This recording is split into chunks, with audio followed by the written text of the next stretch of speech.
Hola, hola a todos, buenas noches. Confírmenme si me escuchan. Pueden utilizar el chat o activar su micrófono si también la consideran. Déjenme borrar las anotaciones. Ya está. Ok, vamos a comenzar entonces nuestra sesión, nuestra aula virtual de la semana 4. Ya me confirman, bueno, ya aquí veo algunos saludos. Aarón, Diana, Ana, buenas noches a todos. Entonces, vamos a comenzar. Si están de acuerdo, vamos a comenzar como lo hemos hecho en otras sesiones, es decir, les voy a compartir mi pantalla, bueno, una parte de mi pantalla, la aplicación, en este caso el Google Chrome, para poder ver la plataforma y ver de qué trata las instrucciones de esta semana. Denme un momento.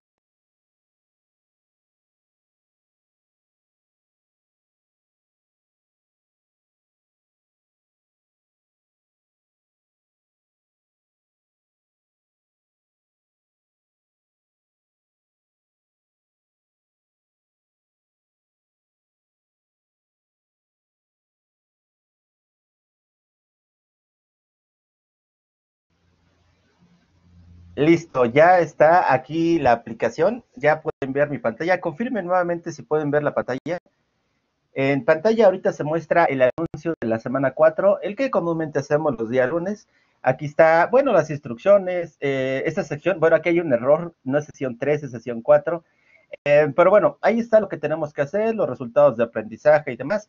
Y también está el material complementario que normalmente les comparto. Aquí está la declaración anual de personas físicas, que es la que vamos a revisar en un momento. También les comparto algunos cálculos sobre los diferentes regímenes fiscales de la ley de impuesto a la renta. Esto los tomé de la agenda fiscal, ya es un poquito antigua, del 2017, pero en realidad los cálculos no han variado, el procedimiento sigue siendo el mismo. Desde aquí también lo pueden ver, ahorita lo voy a abrir. Y tenemos un ejemplo en Excel formulado también de algunos cálculos sobre precisamente los impuestos, el ISR, de algunos regímenes fiscales de personas físicas, también déjenme abrírselos. Y también un video como una clase parecida a esta que hicimos con otro grupo en un ciclo pasado. Como siguen siendo las mismas instrucciones, también por si algún alumno o alumna quiere adelantar la tarea, también ya desde aquí puede consultar las instrucciones grabadas en un video como este para que puedan irlo revisando. Entonces, vean, aquí de los links que acabo de abrir, hice capturas de imágenes y vean, aquí están, por ejemplo, aquí está para actividades profesionales, está incluido en este cálculo los pagos provisionales y de la declaración anual, todo lo hacen en un solo formato, así lo podemos hacer también. Vean otro ejemplo, viene el de actividades profesionales. Aquí está también este ejemplo de los pagos provisionales y la declaración anual. El régimen de incorporación fiscal, el RIF, vean que son pagos bimestrales. También están aquí los bimestres, qué datos se tomarían en cuenta. ¿Qué más? Tenemos el arrendamiento, este capítulo tercero que acabamos de ver la semana pasada. También tenemos los pagos provisionales mensuales y la declaración anual. Luego tenemos, déjenme ver qué otro ejemplo les compartí, el de enajenación de bienes. Es otro capítulo que tenemos en el título cuarto de la ley. Luego tenemos el de adquisición de bienes. También, ¿qué pasa? ¿Cómo podemos hacer la declaración? Y los demás ingresos o otros ingresos que también vienen en la ley de impuesto a la renta. Aquí vean cómo lo podemos hacer el cálculo. Así que les dejo ese formatito. El RIF, vean que aquí hay otro ejemplo de RIF, de pagos provisionales del RIF. Y me parece que es todo. Este último, de salarios, también incluye el de salarios, el mensual y el anual, también viene en este ejemplo. Pues bueno, esto seguramente tendrán acceso a este, es probable, bueno, no seguro, pero es probable que si ustedes tienen alguna agenda fiscal, en la parte última de los artículos de cada ley, de ley del IVA, de ley del ISR, del IEPS, etcétera, van a encontrar ejercicios, los cuales les pueden ser de ayuda para poder entender un poquito mejor los artículos de las leyes fiscales. Yasmin comenta, así tal cual lo tenemos que hacer.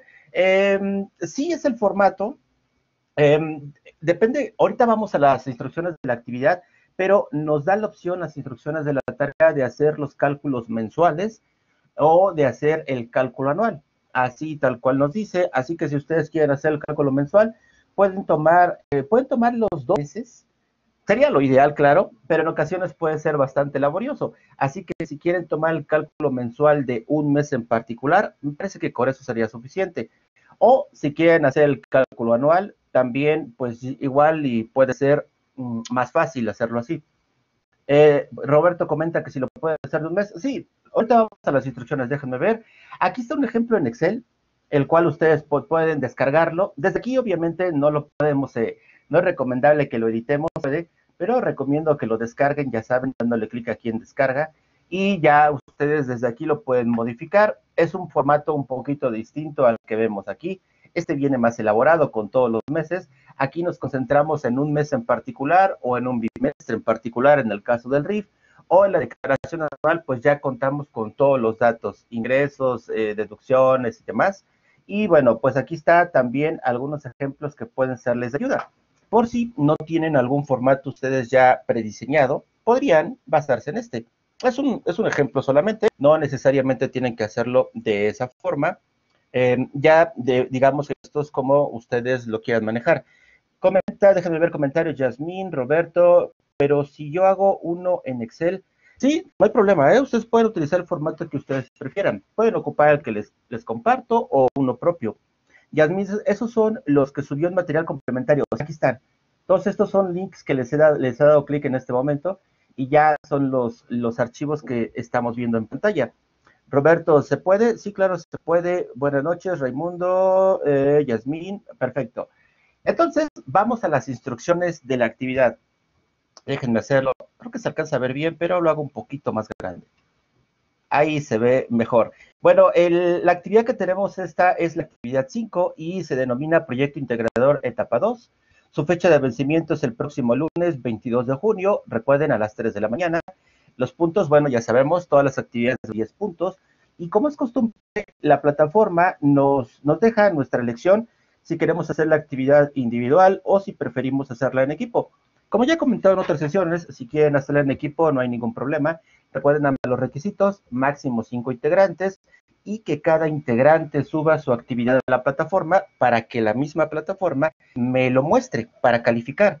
Porque si algún alumno no lo sube, pues simplemente la plataforma obviamente no sabe que ya entregó el alumno y pues no lo considera. Así que es muy importante esa situación, que todo el mundo lo suba, todos los integrantes del equipo. Ok, nos dice, considerando la información revisada hasta el momento, la de la etapa 1, donde hacíamos ese flujo, ese diagrama de flujo, en donde era una cuestión teórica, elegimos a un contribuyente de salarios, de arrendamiento, de actividad profesional, empresarial, etcétera, e hicimos un esquema de cómo debería de, cuáles serían los pasos para realizar su declaración anual. Por eso fue de manera teórica, ahora lo tenemos que hacer de manera práctica. La tarea, su intención es que lo hagamos ya directamente en las herramientas electrónicas que tenemos a disposición en el SAT para presentar la declaración. Esto si ustedes, como les comentaba en otra sesión, si tienen la oportunidad, si tienen los datos, las claves, me refiero a las claves, la fiel, etcétera, para poder esto directamente en los formatos del SAT, pues sería ideal. Pero si no lo tienen, pues obviamente no van a poder utilizar esas herramientas del SAT porque necesitamos por lo menos nuestra contraseña para poder presentar las declaraciones mensuales o la anual. Por lo tanto, si ese es el caso, pueden hacerlo en Excel. Obviamente no lo hagan, si no tienen la oportunidad, pues no lo hagan en el SAT, en las herramientas del SAT. Háganlo directamente en Excel o en PowerPoint o en Word o el formato que ustedes quieran ocupar. Y hagan una práctica de ya sea de un pago provisional o de la declaración anual. Anaisa, déjenme ver, comenta, ¿se puede con una declaración real? Sería lo ideal. Si tienen los datos de acceso y también los datos, claro, de un contribuyente real, pues sería perfecto. Recuerden que la recomendación es que no proporcionemos datos, sobre todo los datos personales del contribuyente, ya sea de ustedes o de un contribuyente que ustedes estén apoyando para declaración. Lo ideal es que le cambien el nombre, cámbienle algún dato del RFC, la CURP, etcétera. Yasmín pregunta, pero ¿se puede hacer el proceso aunque no sea a tiempo y no pasa nada? Bueno, supongo que me está preguntando si puede hacer ya la declaración de algún contribuyente, aunque todavía no sea la fecha de presentación de esa declaración. Normalmente vence el 17 del mes posterior. Tenemos ese plazo para presentar la declaración del mes anterior de X régimen fiscal. Pues lo que pueden hacer es empezarla a capturar y recuerden que se queda grabado, digamos, hasta donde capturamos. Nada más, si todavía no es el plazo, no le den clic en enviar y pues en ese caso esperen a que el plazo sea el adecuado y ya entonces envían la declaración, si es que quieren hacerlo de esa forma. Anaísa, profesores, declaración anual o mensual, a elección de ustedes. Puede ser mensual o puede ser anual. Raimundo, ¿puede ser atrasada? Por supuesto, puede ser atrasada. Ok, perfecto, ahí está. Veamos las instrucciones, que precisamente ya hemos comentado algo al respecto. Nos dice, retoma el diagrama de flujo desarrollado en la etapa 1 e identifica el formato de declaración de ISR correspondiente a la persona física. Vamos a darle continuidad al régimen que hemos. ¿Qué pasa si ya me arrepentí? Si en la etapa 1 yo había elegido un régimen fiscal y ya estudiando un poquito más sobre el tema, me doy cuenta que no era la mejor elección la que yo había hecho. ¿Puedo cambiar de régimen? La respuesta es sí, yo no tengo ningún inconveniente. Por ejemplo, la etapa 1 a lo mejor hicieron el diagrama de salarios y ahorita quieren presentar la declaración mensual de arrendamiento. ¿Pueden hacerlo? Sí, no hay ningún problema. Solamente aclárenlo cuando entre. Hay que integrar la etapa 1. Cuando manden su archivo a la plataforma, deben de subir lo que ya hicieron de la etapa 1 y continuar con lo que nos está pidiendo en la etapa 2. Ahí sería el momento en ese archivo en donde simplemente hagan esa nota aclaratoria. Nota, profesor, hice mi trabajo de la primera etapa de salarios y decidí cambiarlo a arrendamiento. Sin ningún problema lo pueden hacer. Le mandamos copy-paste de las pantallas, sí, las capturas de pantalla, si lo hacen así ya directamente en el portal del SAT, manden los screenshots, ahí cópienlos en su actividad. Y si ya, comenta Yasmín, y si ya pusimos en la primera parte que era anual y lo hacemos mensual, también tenemos que cambiarle. No cambie, no. Si no sería complicado el asunto. Si lo hicieron anual y ahorita quieren presentar el mensual, adelante, porque la tarea nos dice que podemos elegir entre mensual y anual. No hay ningún problema. Roberto, el acuse como tal, no nos pide el acuse, nos pide el procedimiento de cálculo. Analiza si realizamos la etapa 1 individual, puede ser la etapa 2 en equipo, también. Buena pregunta, sí, no hay ningún problema. Como nos da la opción la plataforma de hacer individual en equipo, pues se tiene que respetar. Así que ustedes lo eligen, sin problema. Recuerden, nada más el equipo sí muy importante, los requisitos que ya les he comentado, máximo 5 y que todos suban su actividad a la plataforma. Sería lo único que tenemos que cuenta. Ok, continuamos. Nos dice el punto 2. Con los formatos correspondientes y según el tipo de ingresos, es decir, el régimen fiscal de la persona física, procede a hacer los cálculos y el llenado de cada uno de los rubros solicitados. Hasta el momento no nos han dicho si es mensual, es decir, si son pagos provisionales o el anual. Pero en el punto 3 ya lo aclara. Nos dice, para el desarrollo de la actividad considera lo siguiente. Para calcular el ISR de personas físicas en general, debe dar como referencia las tarifas establecidas en los artículos 96 o en su caso en el 152. Se está refiriendo a los pagos provisionales o a las tarifas del cálculo anual. Recuerden que para personas físicas en casi todos los regímenes fiscales utilizamos esas tarifas, las mensuales y las anuales para el impuesto del ejercicio, aquí en el artículo 152. El procedimiento para el cálculo del ISR tiene algunas variantes, según el tipo de ingreso de persona física. Sí, bueno, no algunas, en unas sí son bastante diferentes, o más bien en algunos regímenes fiscales se tiene que tomar varias circunstancias en específico, por lo cual, pues sí, hay que revisar cada régimen. No es un solo procedimiento de cálculo a todos los regímenes fiscales, por eso están separados, porque se les da un tratamiento distinto a los contribuyentes. Esto tiene que ver con el artículo 31, fracción cuarta de la Constitución, que dice que las obligaciones de los mexicanos, una de ellas, la fracción cuarta, dice que es contribuir a los gastos de la federación, de los estados y municipios en donde residan, de manera proporcional y equitativa conforme dispongan las leyes. Así dice ese artículo 31, fracción cuarta. Así que nos dice que de manera equitativa. Por eso se crean los diferentes regímenes fiscales.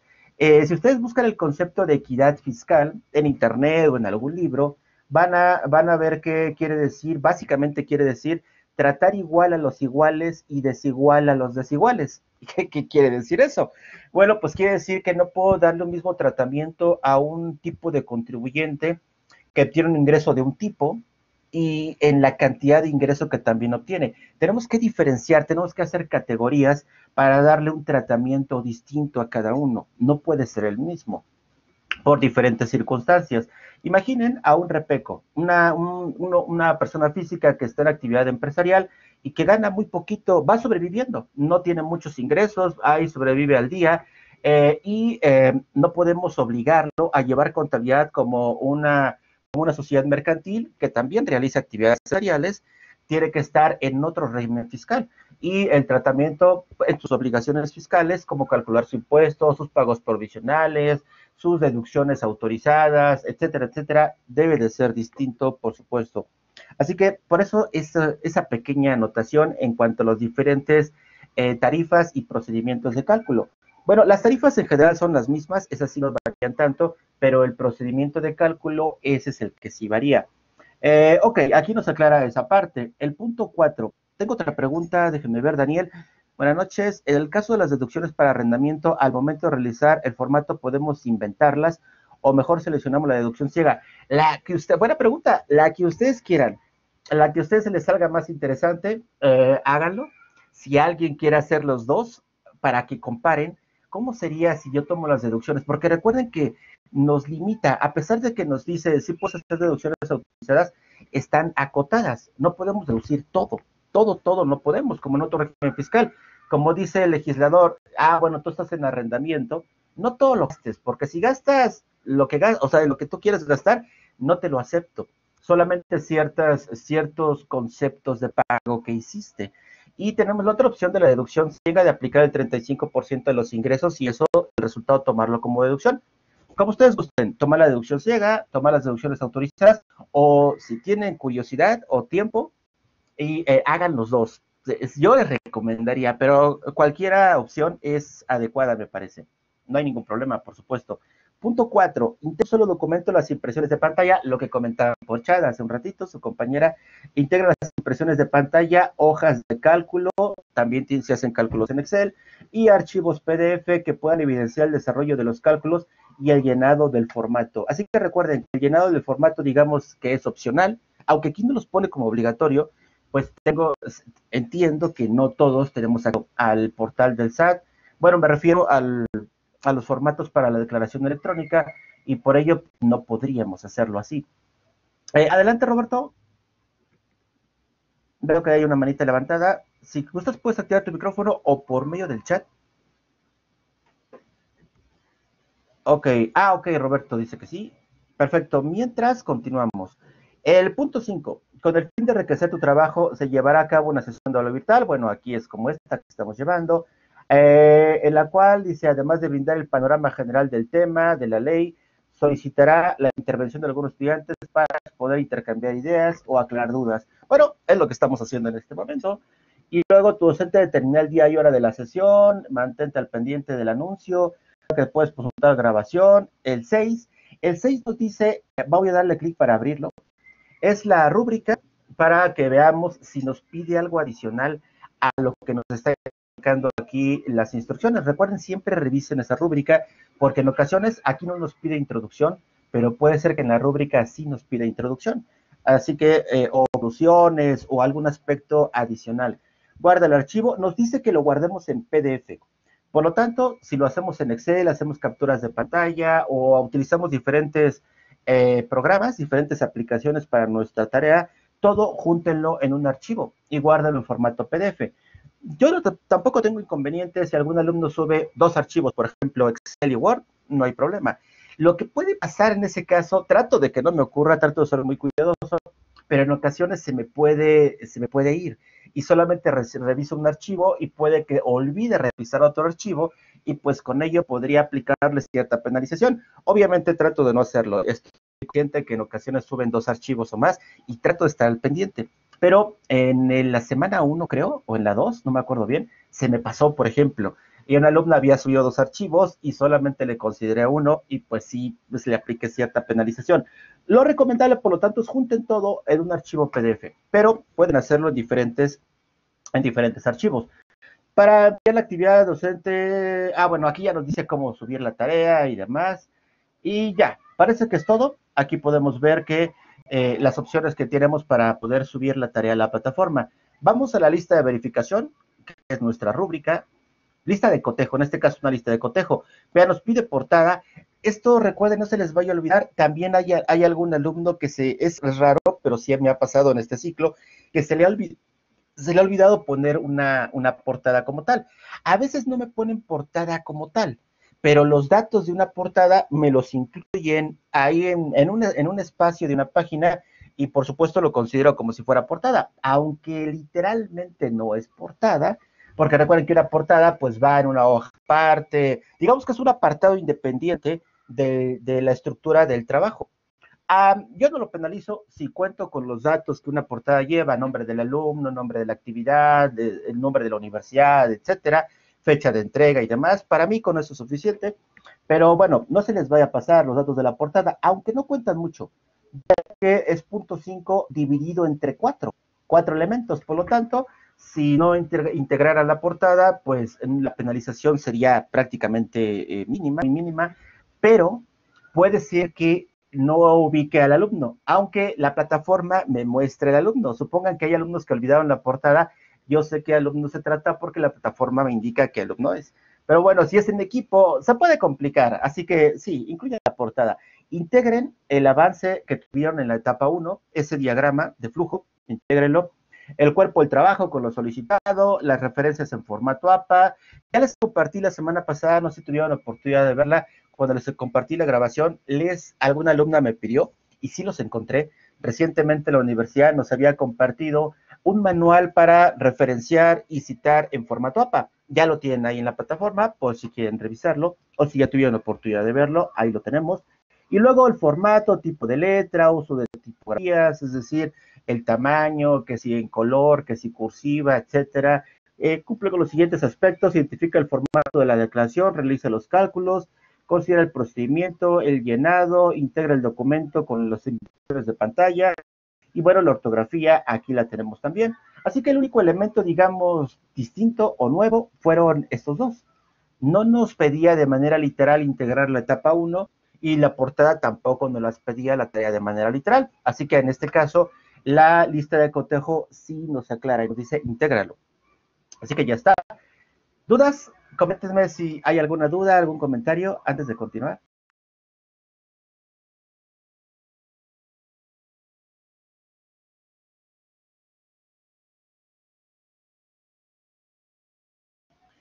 Ya está, déjenme ver, Raimundo. Yo en la primera tarea subo tres archivos, me imagino. No hay ningún problema, les contaba. El Lucero ninguna, todo bien. Talía, Aarón. Roberto, me sigue quedando dudas sobre lo que tenemos que mandarle, si hacemos una declaración real. De preferencia, sí. Si pueden tienen los datos de información para hacer una declaración real, háganla. Sería excelente, sería recomendable. Si no, pues pueden inventar los datos, ingresos, conforme a los formatos que les he compartido. Ustedes digamos que pueden jugar con la información, háganlo en Excel, sobre todo sí les recomiendo que lo hagan en Excel los cálculos, o en una hoja electrónica. Si no es Excel, pues tenemos otras herramientas parecidas. Eso sí, háganlo ahí y pues ya, decidan si es mensual, si es anual, etcétera. Pero, ¿qué le mando? Pregunta Roberto. O sea, las pantallas en un PowerPoint, ¿se las envío? Ok. Si tienen la opción de hacer el cálculo en el portal del SAT, las impresiones de pantalla. Vayan poniendo ahí las impresiones de pantalla de cómo fueron capturando la información que nos va pidiendo. Y si también hicieron cálculos en Excel, también incluyanlos. Todo eso guárdenlo, ya sea que lo guarden en un solo archivo en PDF o guarden dos archivos independientes, como ustedes gusten. Y eso es lo que me deberían de mandar. ¿Qué pasa si me manda nada más las capturas de pantalla? Nos pide los cálculos, nos pide el procedimiento, nos pide las capturas y nos pide los cálculos. Pero si algún alumno me manda las capturas de pantalla y en las capturas de pantalla yo puedo darme cuenta de cómo se fueron, porque ya ven que el portal, bueno, las aplicaciones del SAT pues van haciendo los cálculos. Nosotros no los hacemos en un momento determinado, capturamos la información y se empiezan a hacer los cálculos en automático. Pues ya digamos que con esas capturas de pantallas, yo ya doy por hecho que el cálculo está considerado. Ok, de acuerdo. Dios, no, declaración informativa, no, nada de eso. De hecho, recuerden que esa es para IVA y de cualquier forma no estamos revisando declaración informativa de operaciones con terceros. Así que no, declaración informativa no, solamente el cálculo de ISR. No hay otro impuesto, no IVA, no IEPS, nada de eso. Ok, perfecto. Entonces, ¿todo bien? Vamos a... Ahora sí, voy a tomar aquí la presentación que no hemos tenido oportunidad de revisar con calma y ahora vamos a concentrarnos un poquito en ella ya que tenemos algo de tiempo, un poquito más de media hora.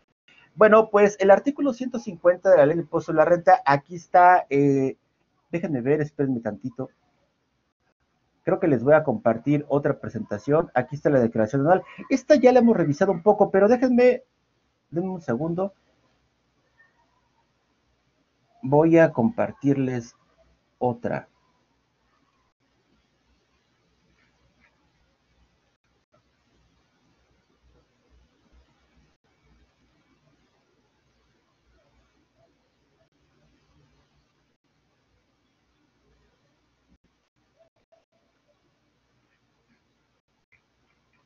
Ok, bueno, aquí no la tengo a la mano, pero bueno, vamos a empezar por la anual.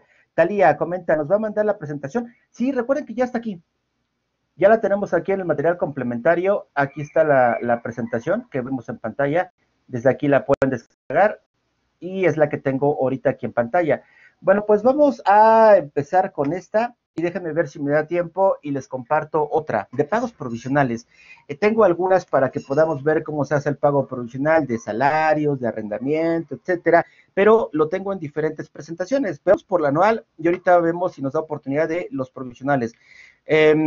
Ok, veamos, ahora sí, estamos en el artículo 150 de la ley y aquí nos dice quién está, trata este artículo sobre los obligados a pagar el impuesto anual del ISR, por supuesto. Son las personas físicas que obtengan ingresos en un año de calendario o ingresos de cualquier tipo, recuerden, pueden ser en efectivo, pueden ser incluso en bienes, en crédito. Normalmente, como regla general, los ingresos para personas físicas se consideran como tal, como ingresos percibidos, cuando son efectivamente cobrados. No aplica el flujo, aplica el flujo de efectivo. Para personas morales que tributan en el título 2 de la ley del impuesto de la renta, en personas físicas estamos en título cuarto. Las morales, no, los ingresos tienen un tratamiento distinto en ese sentido. Las personas morales acumulan sus ingresos por el principio de acumulación, precisamente así se llama el principio de acumulación, o en términos contables le llamamos el principio del devengo, el devengo contable. Quiere decir que aunque no hayan cobrado ese ingreso, pero ya jurídicamente tienen el derecho de cobro, de cualquier forma lo acumulan. Imaginen que un contrato pactan una venta a crédito y les dan un plazo al cliente de pagarle 2 meses. Le dan 2 meses de crédito, un buen plazo, pasan los 60 días y ya le debe de pagar el cliente a esta persona moral y no le paga. Resulta que ahorita con la pandemia, supongamos, tiene problemas de liquidez el cliente, le dice, oye, espérame tantito, ahorita me ha ido bastante mal, no tengo para pagarte, espérame un mes, 2 meses para que me recupere. Pues la persona moral que es el acreedor tiene que acumular ese ingreso aun cuando no lo ha percibido, porque ya en el contrato que firmaron tiene el derecho de cobro en ese momento. Por lo tanto, no le importa la ley del ISR si ya cobró o no, le dice acumúlalo. En el estado de resultados estaría considerándolo ya como una venta como tal. Ese es el principio de acumulación o devengo en persona moral. En persona física, no. Persona física dice no, hasta que lo cobres, hasta que te lo deposite en tu cuenta, te lo paga en efectivo, te pague con cheque, con tarjeta de crédito, de débito, monedero electrónico, algún medio que ya se confirme que te pagó, entonces en ese momento ya lo consideras como un ingreso gravable. Talia nos va a mandar la presentación. Ya comentaba Raimundo, nos podrá mandar un ejemplo de cómo hacer la tarea. Ya, de hecho, aquí vienen algunos, les compartí este archivo de Excel de varios formatos de cómo poder hacer los cálculos para regímenes de personas físicas. Chéquenlo aquí en la sección material complementario de la sección de anuncios. Ahí denle clic, ahí está, aquí está, vean, ejemplo en Excel, formulado sobre cálculos del ISR anual con diferentes tipos de capítulos, es decir, de salarios, de arrendamiento, etcétera. Desde aquí lo podemos consultar. Pero recuerden descargarlo, descárguenlo para que lo vean mejor. Roberto, se acumula lo proporcional para el mes, punta. En el ejemplo que ponía, pues se acumula, sí, lo que se haya pactado para persona moral lo que hayamos pactado. Si es una venta a plazos o un pago a plazos, pues en ese caso sería parcial, porque ya tendríamos derecho contractualmente a cobrarle cierta cantidad de esa venta total. Por ejemplo, si le vendí 1 millón de pesos de mercancía y quedamos que en 2 meses me pagaría una parte, 5 pagos, en 2 meses una, en otros 2 meses la otra. Bueno, en ese caso, de acuerdo al contrato, tendríamos que acumular la primera parte del cobro. Pero si en el contrato habíamos pactado que íbamos a cobrarle todo, que es a veces es lo habitual, pues tendríamos que acumular todo, aun cuando no los haya pagado. Pero lo mismo sucede con los gastos para una persona moral. Parece bastante injusto para la persona moral, pero no es tan injusto porque lo que gasta sucede igual.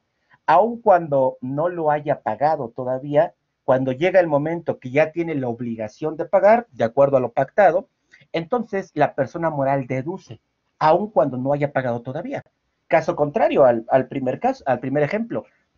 Entonces digamos que hay un equilibrio, tanto acumula ingresos aun cuando no los haya cobrado, tanto acumula, o perdón, deduce gastos cuando no los haya pagado. Hay, digamos, esa congruencia en esa situación.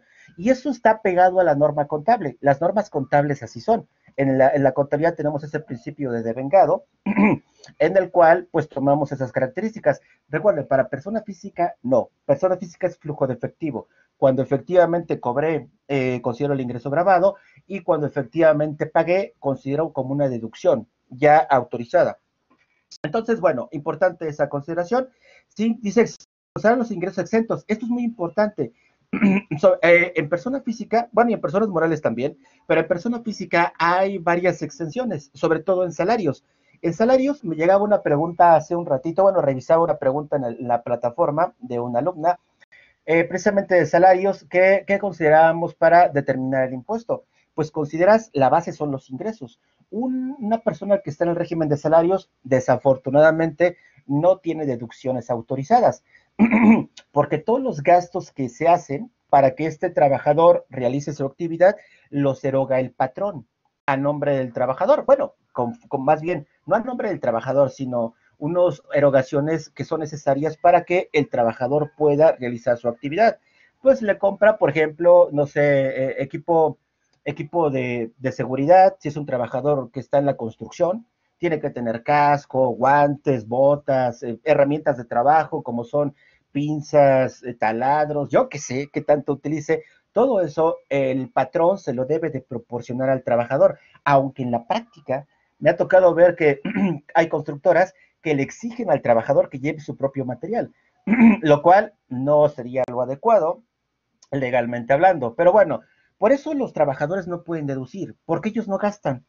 Entre comillas, no gastan, porque si gastan, tienen que pagar transporte, por ejemplo. Cuando yo me traslado de mi casa a mi centro de trabajo, tengo que pagar camión, taxi, Uber, en lo que me mueva, pues es un gasto. Y para mí, que gano poquito, puede ser un gasto bastante importante. Sobre todo, yo estoy en la Ciudad de México. En la Ciudad de México es más caro el transporte público y puede resultarle una erogación muy importante y no hay opción para el trabajador. La ley no lo protege y pues ni modo, no puede tomarlo como una deducción. Así que bueno, pues el patrón es el que realiza todo esto. Y los ingresos que tiene que considerar el trabajador, todo se le va a grabar, todo lo que perciba el trabajador se le va a grabar.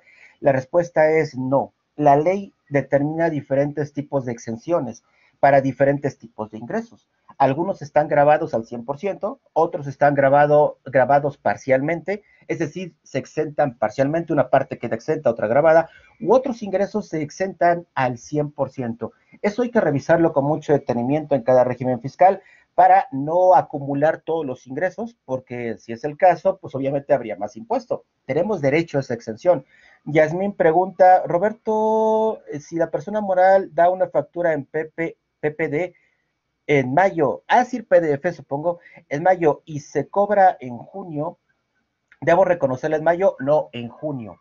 es cuando uno la cobre. Si la factura, imaginen, ahorita estamos en junio y la factura es del 1 de enero de este año, pero la estoy cobrando a hoy la acabo de cobrar, 17 de junio, hasta apenas me acaba de pagar un cliente amorosísimo. ¿Cuándo debo de acumular ese ingreso? ¿En enero o en junio? En junio. Para personas físicas, en junio. No importa la fecha de la factura. Para una persona moral sería en enero. En enero sería porque ahí tenía la obligación de pagarme en enero se acumula. Para una persona física no, porque es flujo de efectivo. Yasmín, pero si la persona asalariada tiene gastos como los gastos médicos, bueno, muy buena pregunta. Los gastos médicos dentales, hospitalarios, algunas otras, esas le llamamos deducciones personales. La ley del impuesto a la renta, aquí vamos al revés, establece una opción para personas físicas exclusivamente. En el régimen en el que estemos, no importa. Nada más hay una condición, que tengamos la obligación de presentar declaración anual.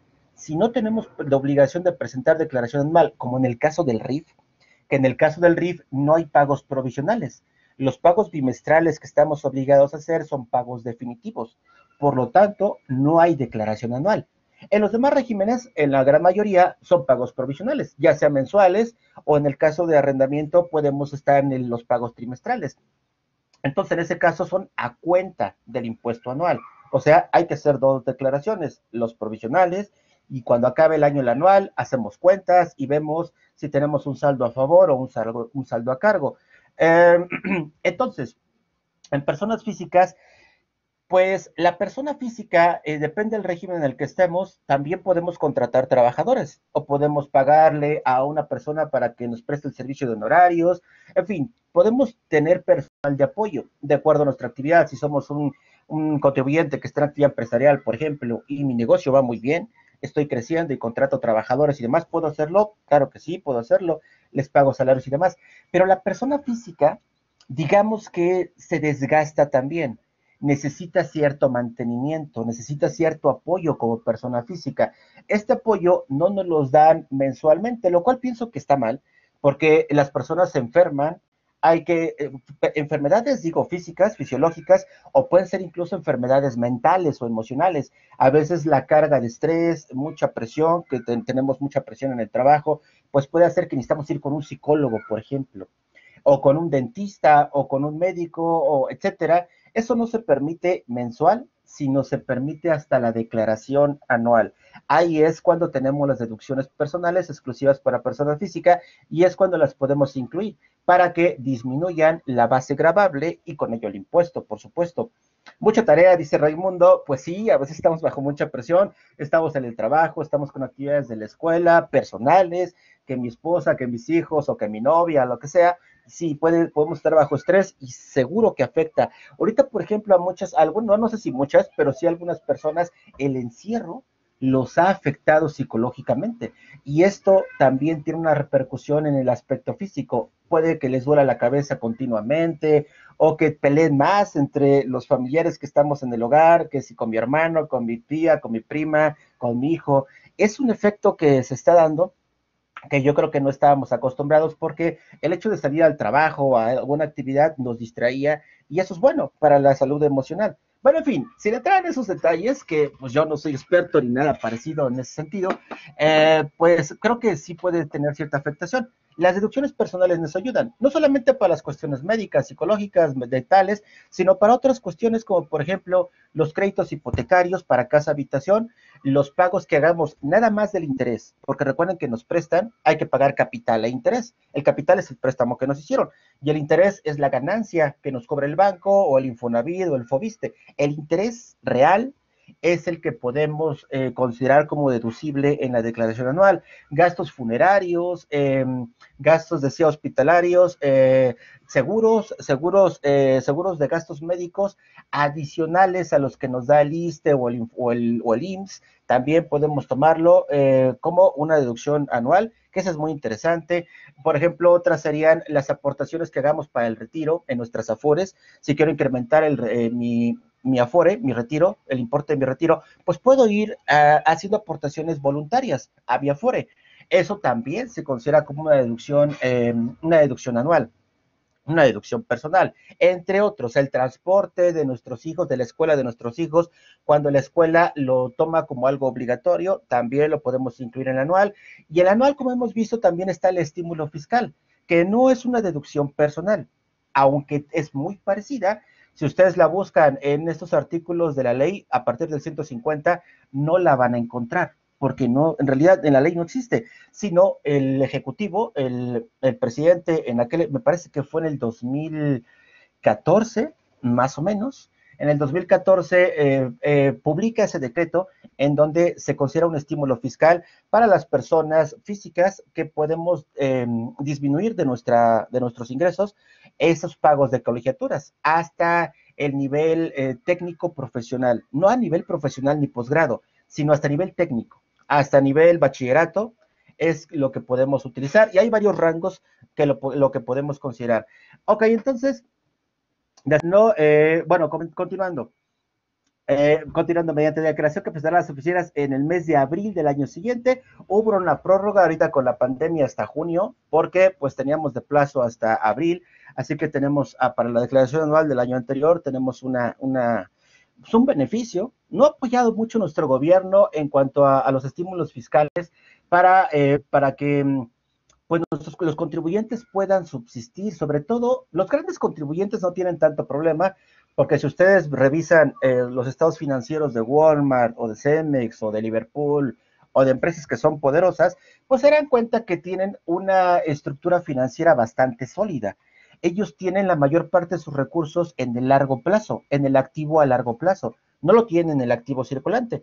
En cambio, los pequeños contribuyentes normalmente viven al día, tienen sus recursos en el activo circulante, en el ciclo de operación, es decir, en inventarios, en bancos, en cuentas por cobrar, y son los recursos que, digamos, recuerden que se clasifican en el corto plazo porque se tienen que recuperar a menos de un año y tienen que pagar deudas en menos de un año. Es el ciclo operativo, van viviendo al día. En cambio, los grandes corporativos normalmente su fortaleza está en las inversiones a largo plazo. Tienen inversiones en otras empresas, en subsidiarias, tienen inversiones en activos fijos, inversiones en marcas, en patentes, todo ello en el activo a largo plazo. Su capital es muy fuerte y por ello pueden soportar crisis como esta. Los pequeños contribuyentes no. En nuestro gobierno, desafortunadamente, no ha tomado grandes decisiones, todo lo contrario, me parece que sí. No se trata que se exente impuestos. Nuestro presidente dice, no, es que quieren que la mafia, que en el poder y que otra vez que se socialice las deudas de los grandes contribuyentes. No, nadie le está pidiendo eso, le está pidiendo no que exente, sino que dé prórrogas, que dé facilidades, porque el gobierno, fíjense, ahí me parece que es ignorancia, más que mala intención, me parece que es sumamente ignorante nuestro presidente en este sentido, y sus asesores creo que no le enseñan muy bien todo esto, porque el gobierno es como si fuera un socio más de la empresa. Un socio, cuando inviertes en una empresa, estás queriendo que esa empresa crezca. Haces lo posible para que obtenga utilidades, para que le vaya bien, porque te conviene. No porque seas un buen samaritano, sino porque tienes interés económico. Dices, mira, entre más utilidades genere, más dinero yo voy a tener. Me van a pagar más dividendos, o si me tienen en nómina, me pueden pagar un buen salario, además de mis dividendos. Se acostumbra mucho eso, que a los socios se les mete como trabajadores en la empresa, aunque no lo sean en la vida real. Pero bueno, ahí tienen, digamos, doble ingreso, nómina y tienen su dividendo por su aportación que hicieron. El gobierno igual, aunque el gobierno no aporta nada, no aporta inversión, no dice, a ver, tú pon 50 pesos y yo pongo 30. No hace eso el gobierno. El gobierno cobra de las utilidades como un socio cualquiera sin aportar nada. ¿Cuál es la aportación del gobierno? Esto precisamente, hacer su trabajo como debe de hacerlo, como lo hace en Alemania o en Francia, en Canadá o en países asiáticos, incluso como China, que apoya mucho a sus microempresarios. Algunos no pagan nada, dependiendo del empresario que seas, muchos no pagan nada, los micros. En fin, hay mucho apoyo. No porque seas un gobierno, ahí se les critica por ser gobiernos populistas. Y en realidad es que son socios de las empresas, de los micros, y al gobierno le conviene que a la empresa le vaya bien. Así que como no aporta dinero, pues puede aporta en infraestructura, aporta en un país con baja corrupción, con baja delincuencia, para que el empresario pues esté a gusto y pueda abrir cada vez más negocios, que crezca más, etcétera, etcétera. Eso digamos que esa es la parte que le toca al gobierno y la que se ha negado a hacer. Lo ha dicho abiertamente, y háganle como quieran, que cada quien sobreviva como pueda, refiriéndose a los empresarios. No, claro que alguien podrá decir, bueno, si ha dado apoyos 25,000 a los de la informalidad y todo esto. Sí, pero son insuficientes, son dádivas, eso no sirve. Te ayuda unos días. 25,000, ¿cuánto te puede ayudar 25,000? Claro, a todo mundo quisiera tener una ayuda, así que digo, no es despreciable, pero en realidad no ayuda. Si ustedes ven las políticas que ha tomado Alemania u otros países, Alemania, bueno, la señora Merkel tiene un doctorado en química nuclear, es una persona mega preparada, bueno, pues otra cosa, es otra cosa. Así que no lo ven desde esa perspectiva, desafortunadamente.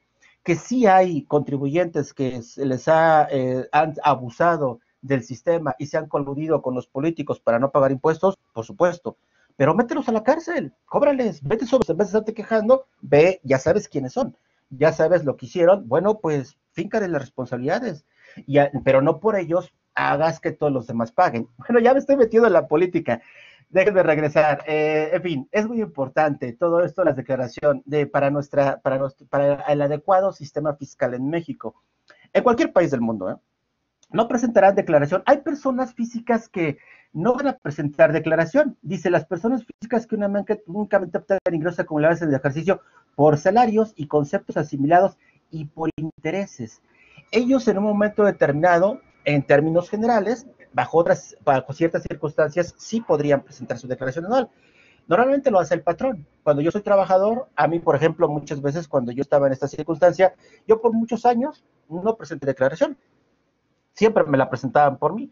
Me daban ahí en recursos humanos, me acuerdo, mi constancia de percepciones y retenciones en febrero, no es cierto, me la daban casi en abril, en marzo o abril del año siguiente, al año anterior. Y yo ni sabía para qué servía. Bueno, en ese entonces yo tenía la secundaria, empecé a trabajar desde muy chiquito.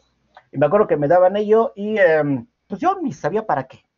Yo nunca me enteraba, pero sí, obviamente me daba cuenta que me descontaban mucho ICR, para mí mi salario era bajo y yo veía que me descontaban mucho, se me hacía bastante injusto. Y bueno, pero yo no sabía, así que ese es el caso. Dice, cuya suma no exceda de 400,000, esto recuerden puede ir variando. Si yo no gano más de 400,000 al año, entonces no estoy obligado a presentar mi declaración anual. Mi patrón, mi empresa me la presenta por mí. Condición, siempre ingresos por concepto de intereses reales, aquí hablando de intereses, no excedan de 100,000 pesos y sobre dichos ingresos ya ha presentado la retención. Era lo que les comentaba. Recuerden que tenemos un régimen de intereses. Debo de presentar pagos provisionales y declaración anual de los intereses que voy percibiendo. ¿Cuáles son los intereses? Cualquier rendimiento de alguna inversión. El interés que nos cobra un banco cuando nos paga, cuando tenemos una inversión en el banco, cuando presto dinero a plazos, hago que me firmen pagar. Soy un prestamista, de eso vivo. Presto dinero y bueno, pues me van pagando lo que les presté, más intereses. Ese interés es una ganancia que debo de acumular. En ocasiones, por ejemplo, en el caso de los bancos, cuando nos pagan interés, nos retienen el ISR. Nos dan el interés, pero nos quitan el ISR. Eso también es un tema algo polémico. Yo pienso que no es adecuado. Debería de estar exento ese ingreso. ¿Es un ingreso para la persona física el interés que le paga un banco por una inversión que la persona física está teniendo? La respuesta es sí, sí es un ingreso. ¿Me deben de cobrar ISR? Pues sí, está grabado. Recuerden que cualquier ingreso está grabado, lo graba la ley de impuesto a la renta. Pero aquí es donde me deberían de exentar. ¿Por qué me deberían de exentar? Porque con eso se fomenta, los impuestos sirven para que en una economía se fomente cierta actividad o para que se desincentive, para que impidas que se haga. Si yo quiero que una actividad no se haga, le cobro mucho impuesto. Por ejemplo, el IEPS, que está diseñado para castigar a los actos, a las producciones que dañen la salud de las personas o dañan el medio ambiente de un país, como el IEPS que se cobra a los refrescos, a los azúcares en general, a las cervezas, al vino, a la gasolina que contamina el ambiente. Se supone que se hace para protección de las personas o el medio ambiente y se les castiga a esos productores porque crean muchos enfermos, muchas muertes en el país, más que el coronavirus, de diabetes y demás, y eso hace que el gobierno tenga gastos impresionantes que a veces no puede cubrir. por lo tanto se les castiga con el IEPS. En el caso de los intereses, me parece que depende del interés, porque hay intereses que sí pueden ser bastante remunerativos, creo que ahí sí se les debe de cobrar, pero hasta cierto límite yo digo que debería de estar exento, porque desincentivas el ahorro y desincentivas la inversión. En países avanzados como Alemania, obviamente no se le aplica, se le exenta. Dice, no, mira, tú persona física que tanto te ha costado ahorrar, pues invierte tu dinero, no te cobro nada, te van a pagar intereses, sus intereses están exentos. Llévate todo tu ganancia de tu ahorro. Te ha costado mucho sacrificio ahorrar ese dinero y ese dinero ya pagó impuesto. Además, ese ahorro que tú estás invirtiendo ya pagó impuesto por salarios, lo obtuviste por arrendamiento, por lo que sea, ya pagó. Entonces, pues es más lógica, me parece, su estrategia fiscal. Diana comenta, un asalariado que percibe ingresos por comisiones y un sueldo base, semanalmente se le retiene el ISR en su nómina. ¿Qué pasa con ese ISR? ¿Se acumula en el mes y se toma en cuenta para los pagos provisionales o cómo? En el supuesto de que el asalariado quiere presentar declaración anual por su cuenta y no lo haga su patrón. Bueno, las comisiones son un ingreso mercantil, es decir, en su origen no está considerado como un ingreso por salarios. Recuerden que en el capítulo 1 del título cuarto, ese de salarios, grava a salarios y conceptos asimilados a salarios. O sea, que no son salarios, pero que para efectos fiscales se les asimila como si fueran salarios.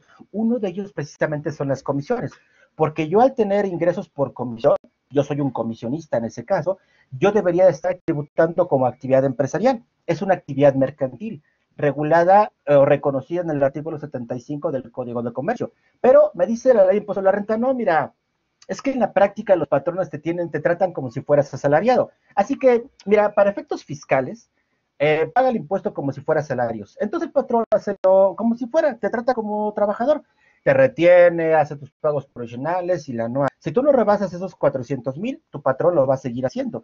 ¿Qué tengo que hacer para que yo presente mi declaración? Porque recuerden, algo importante, si yo no presento mi declaración anual, no puedo aplicar las deducciones personales, ni tampoco el estímulo fiscal por colegiaturas. Eso no lo puedo aplicar.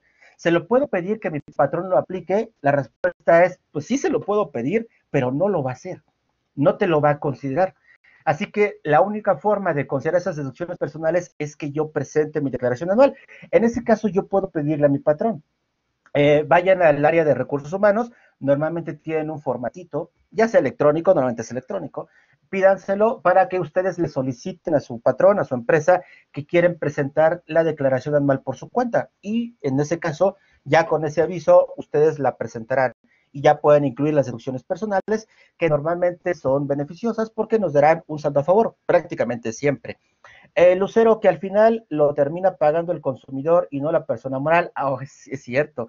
Raimundo, o sea que las comisiones no graban, sí graban, grabarían como actividad empresarial, pero les decía, normalmente es opcional. El patrón podemos firmar un contrato laboral, aunque es mercantil. Ahí estamos transgiversando el origen jurídico de las transacciones, pero la ley fiscal así es, ¿eh? La ley fiscal dice, bueno, mira, para lo mercantil dice que es esto, pero para mí lo tratas así, no me importa, ¿eh? En fin, así hay varias cuestiones que se manejan en las leyes fiscales. Transgiversa el origen, la naturaleza de las operaciones. Pero bueno, pues así se maneja. Así que sí, sí graba, por supuesto. Una pregunta que dice Lucero, que al final lo termina pagando el consumidor y no la persona moral, es totalmente correcto. Ese impuesto que hablaba del IEPS, supongo que se refiere al IEPS, el IEPS del refresco, de la cerveza, etcétera. Uno podría pensar, pues oye, qué bien, ¿no? Está muy bien porque, pues es la verdad, si ustedes ven las cifras, en México es monstruosa las cifras en cuanto a la diabetes, incluso si lo comparamos con el coronavirus de ahorita, pues nada que ver. Hay un perjuicio mucho mayor en la diabetes, hay más muertos en México que del CONAVIT. Entonces, pues es justo que se le cobra a las refresqueras, a las tabacaleras, por el cáncer, etcétera, y que ese gasto que el gobierno tiene que hacer en salud, pues que ahora sí que colaboren, como dice nuestro presidente, que se mochen. Entonces, se mochan y ya el gobierno tiene para cubrir a los enfermos y pues a los muertitos que se vayan dando. ¿Lo acaba pagando realmente el empresario? La respuesta es no. Pues obviamente, si a mí me suben el impuesto, yo le subo el precio de los cigarros al consumidor. De todos modos son adictos. Recuerden que esos productos crean adicción, son adictivos. El refresco no, es adictivo. El azúcar, bueno, no manejan azúcar, es una sustancia especial, es adictiva, está comprobado. Igual la cerveza, el alcohol, el tabaco es adictivo. Así que es muy difícil que ese cliente que ya tiene cautivo deje de consumir su producto, aunque esté muy consciente que le hace mal a su salud. De todos modos, como tiene la adicción, dicen, pues yo le busco y lo va a seguir comprando. Claro, si ustedes ven las cifras, yo hace como un año y medio estaba revisando los resultados al respecto, porque el gobierno siempre está diciendo que sí, que el éxito y que grande. La verdad es que no. Yo coincido con su compañera Lucero. Ya si ustedes revisan las cifras en internet y hacen un diagramita, una comparación, van a darse cuenta que no, es un fracaso. Se sabe que eso no funciona, porque trasladan ese impuesto, el empresario, el gobierno se lo cobra al empresario y el empresario se lo traslada al consumidor. Y finalmente gana el gobierno porque obtiene más recaudación, gana el empresario porque sigue vendiendo lo que ve, y el que pierde siempre es el consumidor. Eso, ahí están los números. Aunque el gobierno diga distinto, si ustedes checan, no crean mucho a veces lo que dicen nuestros políticos, traten de verificar siempre y van a darse cuenta que no sirve. Es una estrategia que por lo menos en México no ha funcionado. Ok, déjenme continuar. Ya nos quedan 4 minutos de sesión, es muy poquito el tiempo. Se debe declarar la totalidad de nuestros ingresos. Todo lo que nosotros obtengamos lo debemos de declarar. Pero, por cierto, no les había comentado, en cuanto a los intereses, rápidamente, los intereses que decíamos, en ocasiones no tenemos la obligación de hacer la declaración anual porque nos retienen. Si el banco nos está pagando el interés, nos dice, mira, te quito y el interés, la retención es alta, ¿eh? Además que pienso, esto es una opinión muy personal, pienso que no nos deberían de cobrar impuestos sobre los intereses, por lo que ya comentaba, o sea, deberían de hacerlos exentos al 100%. Pues no conformes con eso, de que sí se graban, además la tasa es altísima. Con este nuevo gobierno, dicen que no nos ha subido impuestos, sí, en el interés lo subió a 40 y tantos por ciento del interés que recibamos. Si yo quiero ahorrar, imaginen que yo gano poquito, me cuesta mucho ahorrar, y ese poquito dinero que yo con mucho trabajo ahorro lo invierto en un instrumento de inversión. Cuando me paguen mis intereses me van a retener el 40. De 100 pesos que me paguen de interés, me quitan 40, 42, casi la mitad. Así que mi sacrificio, si de por sí los intereses que pagan en México son la banca, las instituciones financieras, son de risa, te pagan 3% anual, ni la inflación te pagan a veces, y de por sí, ya de por sí eso desincentiva la inversión, y luego me quitan casi la mitad de lo que gane, pues ¿cómo voy a estar interesado en estar ahorrando? Entonces, en México no se incentiva la inversión ni de las personas ni de las empresas. Para ello tenemos que recurrir al extranjero. Entonces tenemos que ver otras opciones porque nuestro país no nos dan esas condiciones. Lo cual, insisto, pues bastante lamentable de nuestro gobierno, me parece, porque es el socio de las empresas.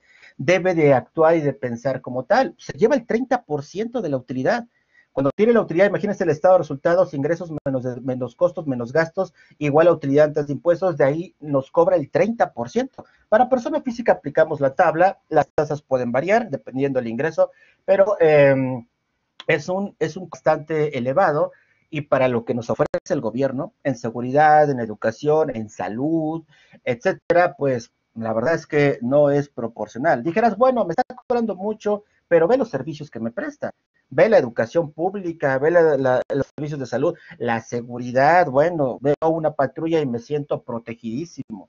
Yo creo que es todo lo contrario, pero en fin, ahí está. Ya, déjenme dejar la política nuevamente. Decía que hay que declarar todos nuestros ingresos.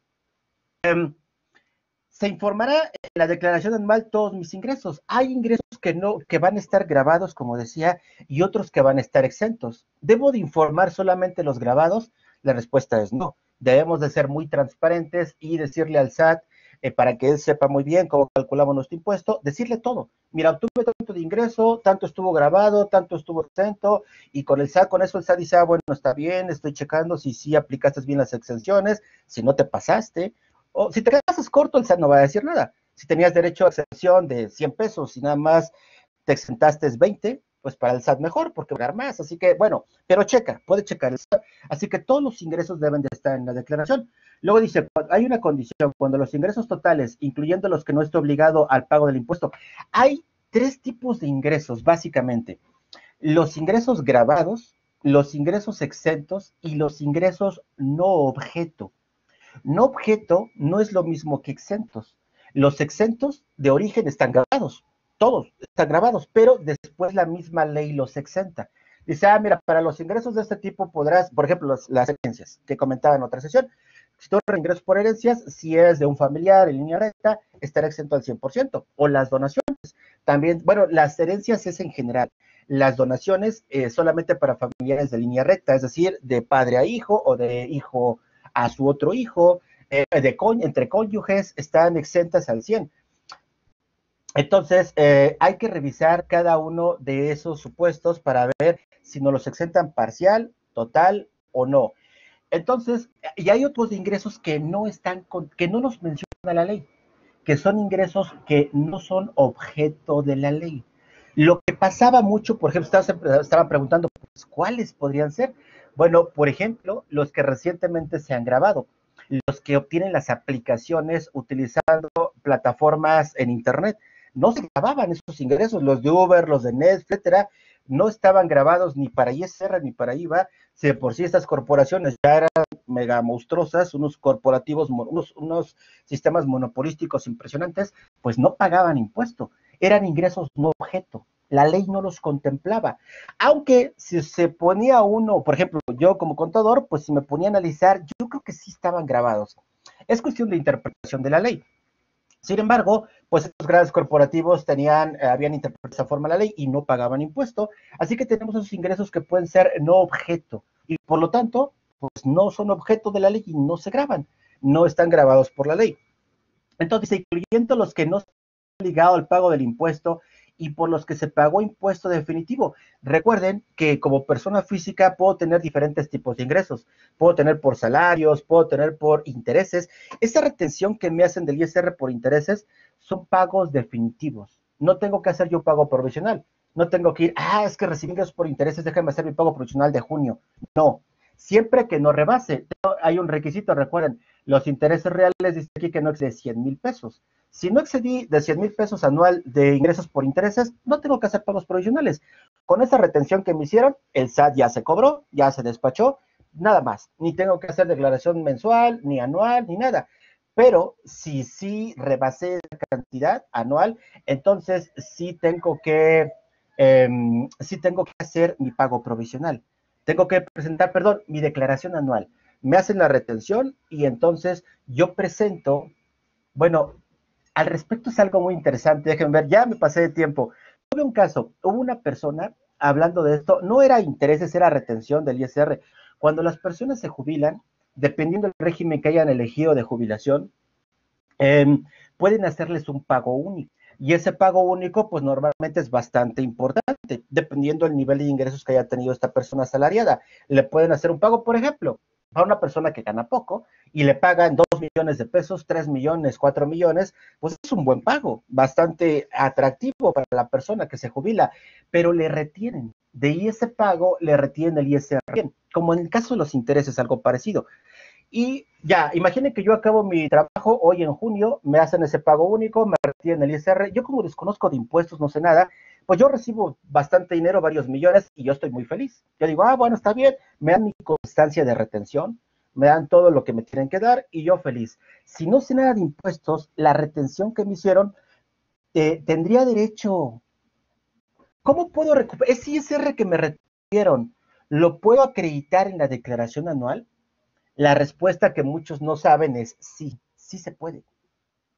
Puedes presentar tu declaración anual. Ya muchos contribuyentes, porque dicen, no, mira, ya acabó la conclusión, ya en junio, pues ya ni anual, el patrón ya no te pasa el anual, porque como no terminaste el año, esa es otra condición para que el patrón haga tu declaración anual, que hayas prestado servicios con él en todo el año, es decir, que termines al 31 de diciembre trabajando con él, entonces él te presenta el anual. Pero si tú terminas tu relación laboral antes, dice, bueno, hacemos cuentas, ahí está lo que te pago, tus constancias de retenciones, hasta ahí. Y ya, él no presenta el anual. Entonces, ahí en ese caso, el trabajador debería de presentar la anual para que esas retenciones que hicieron las acredite en la declaración anual. Son pagos provisionales. Son como si fueran pagos provisionales. Que yo no hice ninguna declaración, es cierto, pero me retuvieron. Es un pago provisional. Por lo tanto, yo tengo derecho a acreditar en la declaración anual ese pago provisional. En una ocasión tuve un cliente así.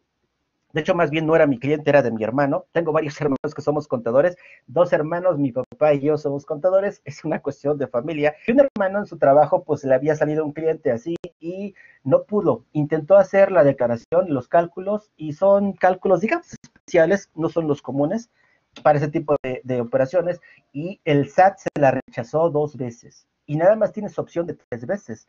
Total que ya recurrió a mí y me dijo, oye, fíjate que tengo este problema, ¿me echas la mano? Y sí, ya era la última oportunidad de hacerla, porque cuando haces algo mal en tu declaración puedes presentar complementarias, declaraciones complementarias, y el Código Fiscal de la Federación te da hasta 3 intentos.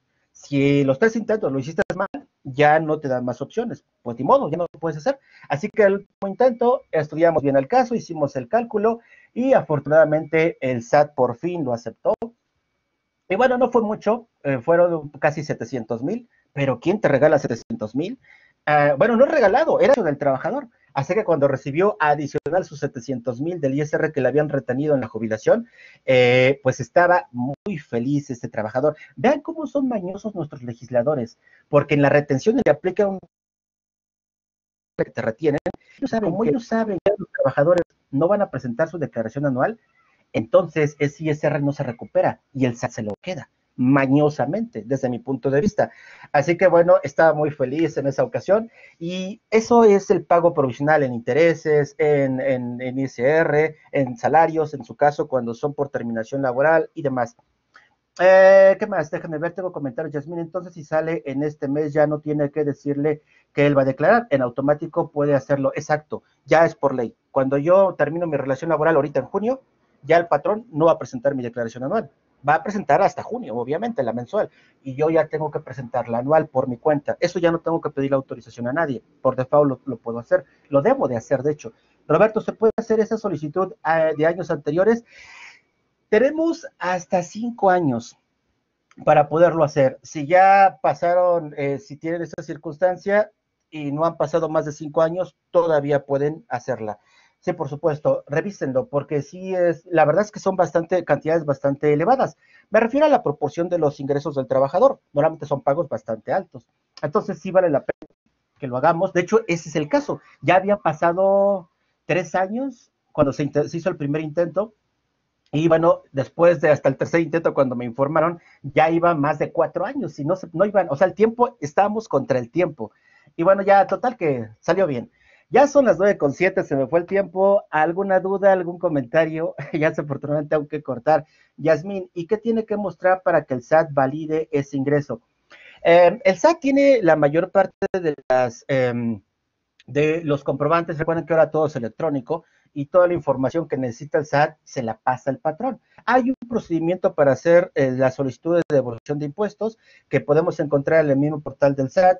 Ahí te va pidiendo las documentaciones. Básicamente lo que te pide el SAT son comprobantes, tu estado de cuenta bancario, comprobantes de tu nómina, perdón, de tu nómina, que ya cuenta con ellos el SAT. Antes tenías que mandarle una forma escaneada, los recibos de nómina, te pide tu estado de cuenta bancario, los cálculos que hiciste te los pide en Excel. También hay que subirlo a la plataforma cuando estás en la aplicación de devolución. Ahí todo tienes que irlo subiendo en formato zip, lo comprimes. No, no, profe, ¿qué nos dio? Que Dios nos ayude con la tarea. No, está muy sencilla. De hecho, revísenla. Ahí les recomiendo mucho, recuerden, esta sección en donde les compartí algunos ejemplos. Si, por ejemplo, hay algún alumno que no tiene mucha familiaridad con estos cálculos, pues aquí les muestro algunos ejemplos. Pueden tomar un mes, por ejemplo, de intereses, pueden tomar de dividendos, pueden tomar de RIF, el que ustedes quieran. Incluso si de plano no tienen información, pueden tomar estos datos que están aquí. Háganlo en Excel, cambien los datos, jueguen con la información, aumenten un 10%, un 20%, lo que ustedes quieran, y hagan el formato, investiguen un poco. Aquí también en Excel les compartí un formatito para guiarlos un poquito mejor. Y bueno, nada más. Otra pregunta que pueden tener. Las tarifas se van actualizando, tanto las mensuales como las anuales. No se actualizan tan continuamente, pero sí llegan a tener actualizaciones. La pregunta sería, ¿en qué me baso? ¿Las tarifas del 2020, las tarifas del 2017, las del 2016, las del 2018? Bueno, ahí no hay problema. Si ustedes los datos son del 2018, tomen la tarifa del 2018, sin problema. Si es del 2017, 2020, ahí no hay problema. Vamos a poder tener ciertas variaciones, porque a lo mejor yo corroboro su información con las tarifas del 2020, por ejemplo. Y si usted utilizó las tarifas del 2016, pues es muy probable que haya variación, porque se actualizan esa información. Entonces, no hay ningún problema. Obviamente no lo penalizo. Utilicen las tarifas que correspondan, del año que correspondan, y no hay problema, aunque tengamos cierta variación. Bueno, ahora sí creo que sería todo. Debo de cerrar la sesión. Coméntenme si tienen alguna duda o algún comentario antes de cerrar. Otra vez me ganó el tiempo. ¿Todo bien? Confírmenme si no hay dudas.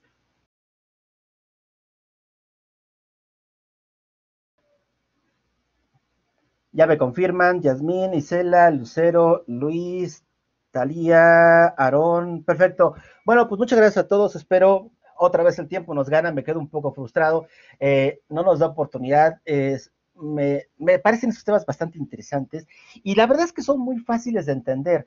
A veces lo fiscal pensamos que es muy complicado y la verdad es que no es tan complicado. Hay muchas normas, eso sí, pero difíciles realmente no tanto. La presentación, recuerden que ya la tienen en la plataforma. Ahí está, en la sección de anuncios, búsquenla, material complementario, ahí tenemos la liga para que la puedan descargar. No se preocupe, la verdad es que todo lo que dice es muy útil. Bueno, una disculpa a veces por las cuestiones políticas, no es que yo tenga nada contra nuestro presidente, en realidad yo soy apolítico, no creo en ningún partido político personalmente, y bueno, critico lo que sí me parece bastante obvio, lo bastante que digo, ay, ¿en serio? ¿Cómo puedes decir eso?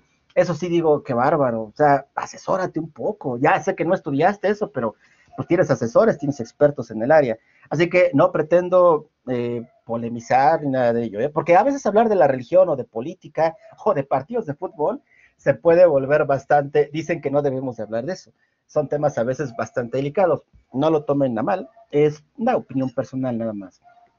Bueno, pues ahora sí, debo cerrar la sesión. Muchas gracias a todos, que tengan excelente día. Cualquier duda, ya saben, estoy a sus órdenes y los estoy leyendo en la plataforma. Muy buenas noches.